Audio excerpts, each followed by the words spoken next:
जय माँ गंधर्वपुरवासिनी, माँ पीताम्बरा बगलामुखी का आशीर्वाद आप सभी भक्तों पर सदैव बना रहे।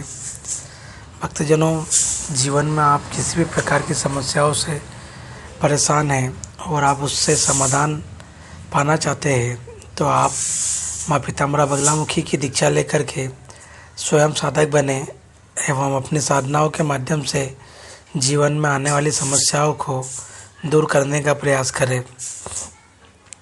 आज हम जानेंगे वाग यक्षिणी साधना के बारे में। भक्तजनों, यह अत्यंत दुर्लभ और प्रभावशाली तांत्रिक साधना मानी जाती है।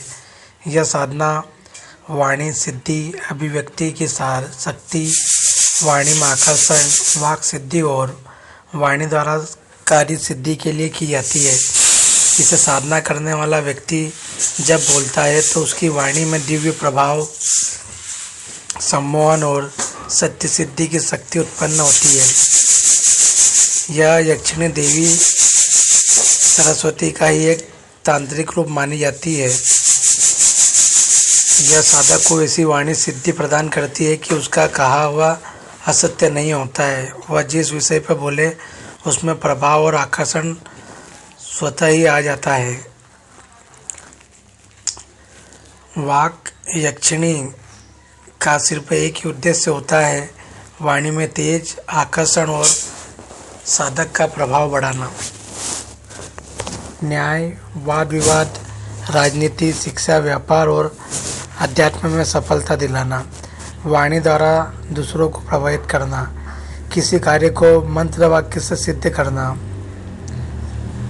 भक्तजनों, यह साधना हमेशा गुरु सानिध्य में ही करनी चाहिए और इसको करने के लिए आप पूर्णिमा, बसंत पंचमी की रात्रि या गुरुवार शुक्रवार को करें। इसका जो समय होता है रात्रि 10 बजे से प्रारंभ होता है। इसमें पीला वस्त्र, इसमें यंत्र, वाक यंत्र जो यक्षिणी का होता है वह वाला यंत्र आपको लेना है और सफ़ेद चंदन, पुष्प, धूप, दीप और शहद का नैवेद्य। पीले आसन पर बैठकर साधना करें। यदि आप दीक्षित हैं तो सर्वप्रथम आपके विधि विधान से क्रम अनुसार जो आपको गुरु सानिध्य में बताएगा उस हिसाब से आप पीले पूजन करें, आपका बंधन लगाए, उसके बाद में ही इसको आप प्रारंभ करें।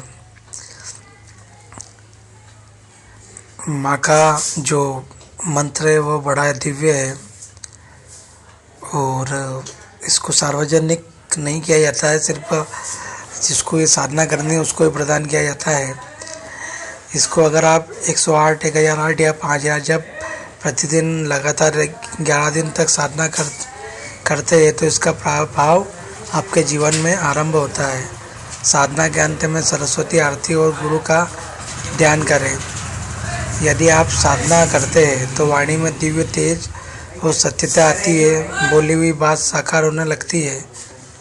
सभा, दरबार या न्यायालय में बोलने पर सब प्रभावित होते हैं। विद्या, ज्ञान और आत्मविश्वास में अद्भुत वृद्धि होती है।